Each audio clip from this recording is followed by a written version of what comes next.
Welcome back guys, it's April the 19th and we've had quite a few very cold nights just recently. Some pretty nippy frosts which have caused a little bit of damage, and I'll show you that later on when we go down to the plot. I'm just going to update you up here at home on some of the seedlings. So the first thing is just these gutter sown peas.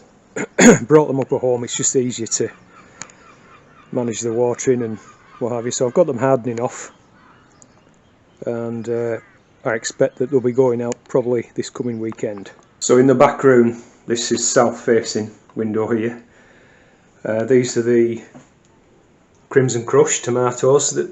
They did get a bit leggy, as I don't have a grow room with grow lights, but they'll be alright. As you know, the way around that is to just plant them deep, so when I do come to planting time, I'll plant them really deep. These are some of the little cherry toms, variety red fig. It's an heirloom one, I've not grown that before, so I've got another two little ones coming through that I need to prick out. These are the bell peppers.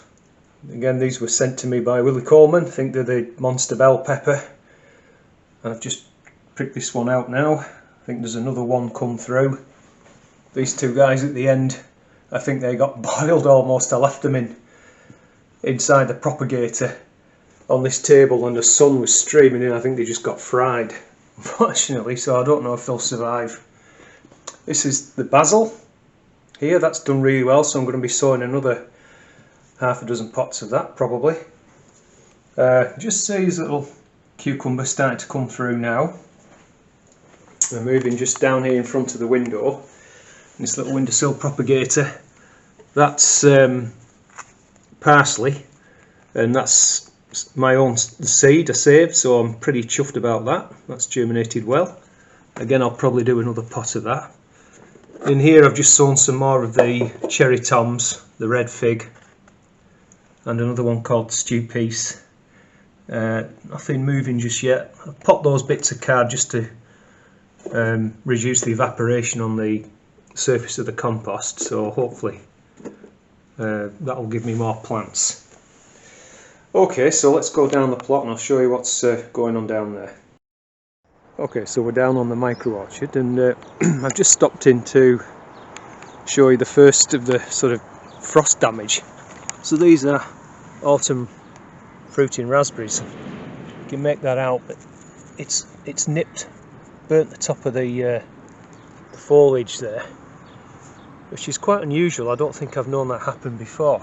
The summer fruiting ones, those taller ones, are fine, and I'm assuming it's just because the cold air has obviously sunk down and affected anything that's on the ground.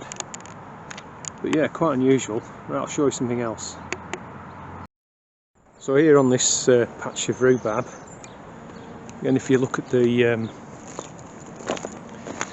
leaf here, you can see this white colouring where that's frost. It hasn't killed it or anything, but rhubarb's a fairly hardy plant, so for it to have, you know, affected the leaf like that, it must have been pretty cold. In fact, I know in the again, you can here see the discoloration on some of these leaves. Like I said, it's not affected the stems or anything, so it'll be okay. We're in the greenhouse. I know one time on the maximum minimum thermometer, again here, you can see it said minus 2.8, and that was inside the greenhouse. That's a few nice sticks to harvest there. Okay, right, I'm going to take you over to the plot now. But before I go, I've just noticed the first of the pear blossom, April the 19th, just starting to open out. Lovely. There's masses of blossom on these trees, so all being well, if there's plenty of pollinators around, we should get a good fruit set. Right, so we're on the plot, and with this rhubarb here, it's the same story. Again, you can see the discoloration on the leaves, but I've given it a good watering, so it should be alright. We've got some Lolo Rosso lettuce planted out here. This hopefully is going to follow on from the overwintering lettuces in the greenhouse, which are just starting to run to seed now. I've been so impressed with those, but these are absolutely fine. So as I say, hopefully there won't be much of a gap between those finishing and these being, you know, I can start harvesting these. The elephant garlic's looking good. Again, I have been watering. It's surprisingly been quite dry with the amount of sun, and I've had some pretty strong winds. The soil does tend to dry out pretty quickly. Here's the red sun shallots, and again, by the yellow discoloration, I did have fleece over them actually, but the frost has just nipped them a little bit, but they should be okay. So today the plan is to plant, I've got 2 lots of multi-sown onions, Sturon, to go out, so they're going to go next to the shallots, and then I've got to move some seedlings, so I'll go and show you those. So here in the cold frame, that's 1 tray of alliums there. This is the other one. They're sweet peas. I've pinched those out, so again they'll probably be ready to go out by next week. That's the Musselburgh leeks. Got 3 pots of radish successional sowings there. This one in the corner here is probably ready to harvest, and there is some more beetroot. Half a tray beetroot, half of, I've resown the Savoy cabbage. I'll show you why. Yeah, so we're in the smaller of the greenhouse now. Let's just see what's going on with this. So it says the maximum was 45C and the minimum was 3.4. So last 2 nights we've been above freezing, which is good. So okay, multi-sown beetroot. This is chard, kale, dwarf curly green kale, they're looking okay, spinach. So I'm moving all those out into the cold frame, harden them off, and then they can go out. This is the PSB, purple sprouting broccoli, that's looking pretty good. But if you look at some of these Savoys, some of them have completely gone.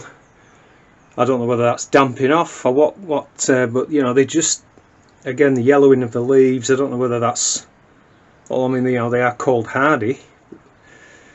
To me, anyway, they just didn't look really healthy, so, you know, I mean, that one's okay. So I've resown those. Here we've got cucumbers, so that's those 2 pots there, and then the 6 here are courgettes. And down there, I've got another tray, half a tray of spinach, another half tray of chard. They're coming through.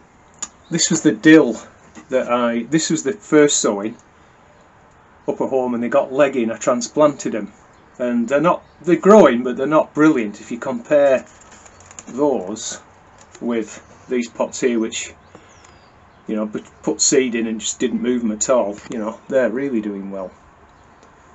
I think they're just about dead, so those are growing all right.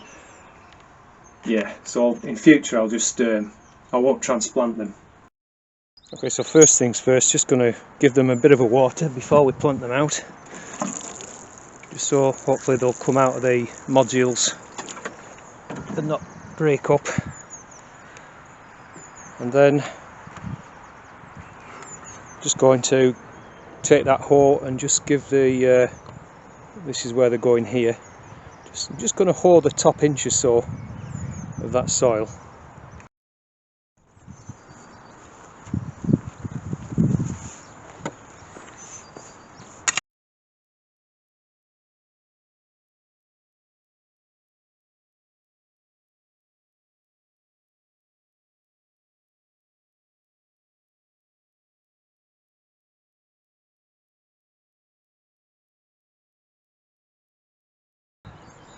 Okay, so what I'm going to do now is just put about an inch and a half of compost on top of the bit where I've just loosened with the hoe.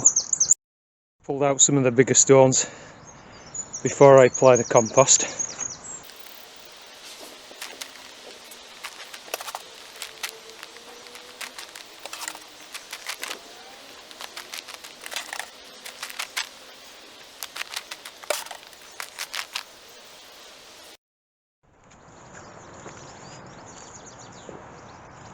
Probably just move it away from that string line a wee bit.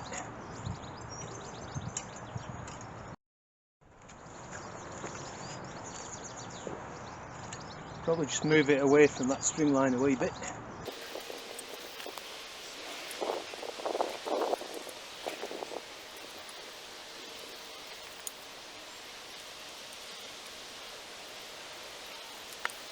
Get string line out, then we can plant.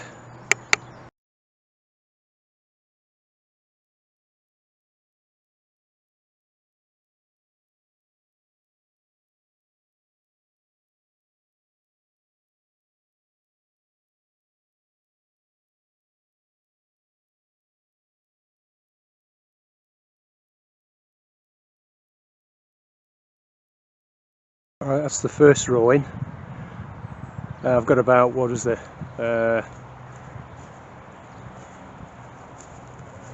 about 10 plugs left. So I'm just going to carry on now with the other tray, and then we'll fill this bed up, so I'll bring it back up when we've got that done. So that's 3 good rows, multi-sown stir-on onions. So all I'm going to do now is just give them a watering in, and then I'll leave them for a few days so they get the roots down.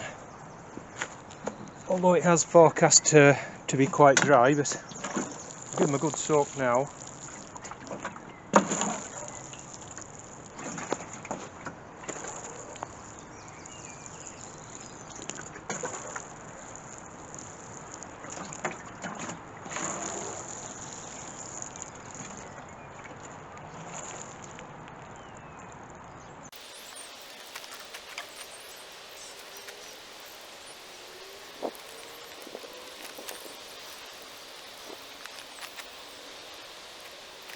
Right, happy with that. That should get them off to a good start. So now let's go and rejig in the cold frame. Okay, so I've rejigged things around. I think that's much better now. Pretty much everything's come out of the greenhouse apart from the cucumber and the courgette, because they, obviously like the heat. Whereas I think there was too much extreme in temperature. Perhaps that's why some of them were looking a bit sickly, for want of a better word. So I've just got a few of the stir-on left there, so I'll keep those just for now, in case I lose some plants. But if all goes well, I'll just give them to a neighbouring plot holder or something. So it looks like we're going to get busy. As I say, I'll probably get the chard and spinach, certainly I think, and perhaps the beetroot out next weekend. Also the sweet peas are looking as though they could go out. Yeah, so let's just finish with a little harvest of these radishes. So this is variety Scarlet Globe. I thought they were Sparkler 3. But they're, Scarlet Globe. That's my first little radish harvest of the year.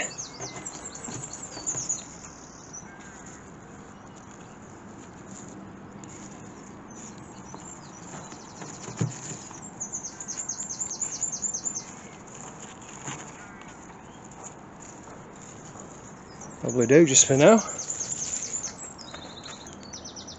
Happy with those. Salad for lunch. So that feels like a good start to the week. Getting those alliums in, multi-sown stir-on onions. Could be a high of 17 today. Ooh. So back into the t-shirt weather. So just to update you on the 1,000-mile. I've got the shades on, by the way, because the sun's right in my face. So yeah, just to update you on the 1,000-mile walk challenge. I totted up last night. It was at 896. So the plan is to get out for another hike this afternoon. I'll break through the 900 barrier. Well, 900 miles. So all being well, I have been roughly averaging around between 50 and 60 miles a week. So somehow, about somewhere between the end of April, perhaps first week in May, I assume that I'll have completed the 1,000-mile challenge. But obviously I'm not going to stop walking. I'll carry on walking. It's just that obviously the plot and everything's taken up more of my time. So anyway guys, I'll leave it there. I've got a brew, lemon and ginger tea, so perhaps I might smuggle some Captain Morgan with me later on. Cheers. So thanks very much as always for watching. If you liked the video, don't forget to give me a big thumbs up, drop me a comment down below, and why not hit that subscribe button, and I'll see you in the next one. Cheerio.